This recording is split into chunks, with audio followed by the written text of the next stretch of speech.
Hey guys, I am Geoff Fienberg back here on oddschecker.com/US breaking down the PGA Tour. If you missed my outright video, check below, check beside, check around. I'm certain it's in the feed or just below you here on the Odds Checker page. Today we're going to give some props for the career builder over at PGA West. Again, all sort of course details we broke down previously. This one we'll get right into the props.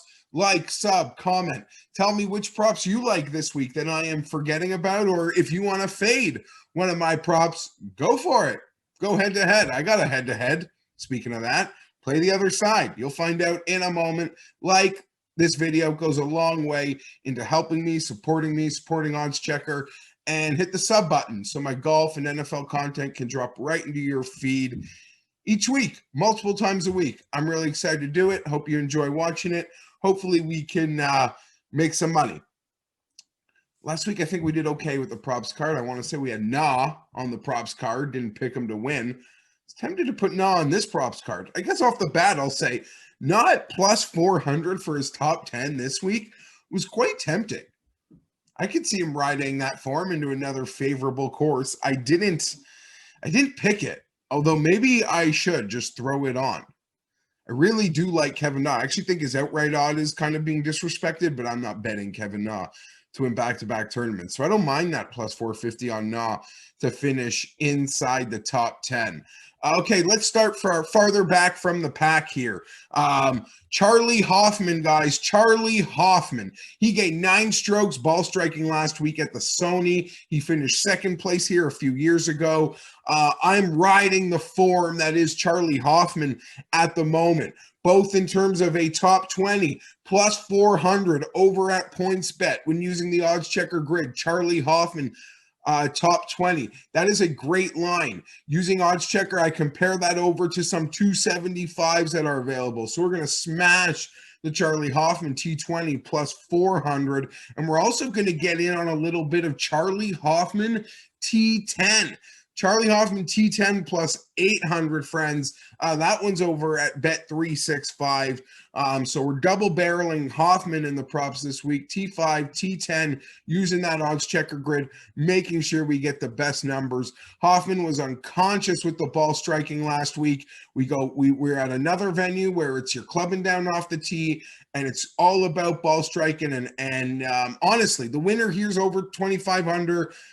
Yes, you're going to have to make a couple rolls, but we have a long history of bad putters being able to win here simply because your ball striking is what will carry you. You could be putting from 5 feet for 4 days. That means a lot of birdies. Let's hope Charlie Hoffman is one of them. Up next, maybe friends of Fienberg, but I'm excited to see both of these guys get off the mat in 2021. Didn't have the chutzpah, I should say, to make them outright selections. But Alex Noren as a top 20 at plus 450. Noren did end the season showing life. He's a constant grinder. Any time off, this guy is working at it. He is an absolute range rat. I really do love the setup for Noren here this week.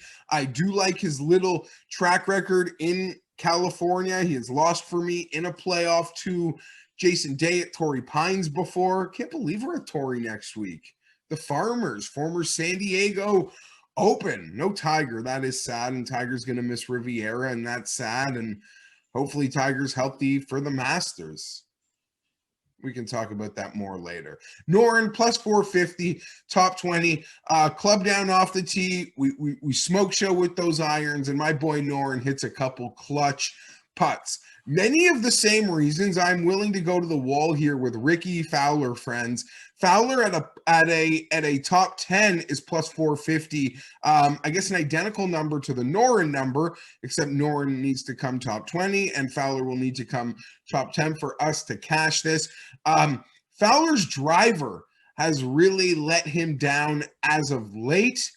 I am hoping that he has been on a constant grind since he's been away. I would like to have seen a little bit of golf from Ricky, but that is why he is not showing up on the outright card. Ricky, I believe this course suits Ricky perfectly. We could tee it. We can club down off the tee.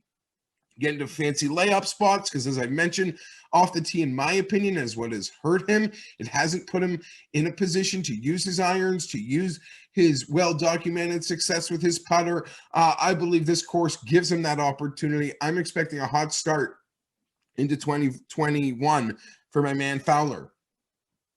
I keep almost saying 2020, and then I catch myself and say 2021 at the end. Finally, head-to-head bet. Gary Woodland at a pick'em over Adam Hadwin. Gary Woodland at a pick'em over Adam Hadwin.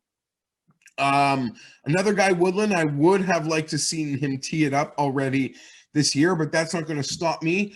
I believe he is healthier. While the results weren't that great down the stretch, if you examine it closer, it really was just horrid putting that held him back, which isn't uncommon from Gary. Although we do acknowledge over the last few years, he has really brought himself into a different tier of putters on tour. He's no longer, like, he's probably consistently closer to a median putter than a bad putter like he was earlier in his career. He put in a lot of work. He had a labrum injury, which we are coming back of.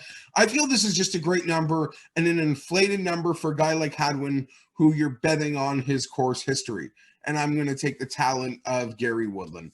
I'm out. Picks are listed below. Thanks for watching. Like, sub, comment. It all goes a hell of a long way into supporting me and this endeavor. Have a great week, guys. I'll be back later breaking down the NFL. Let's get it.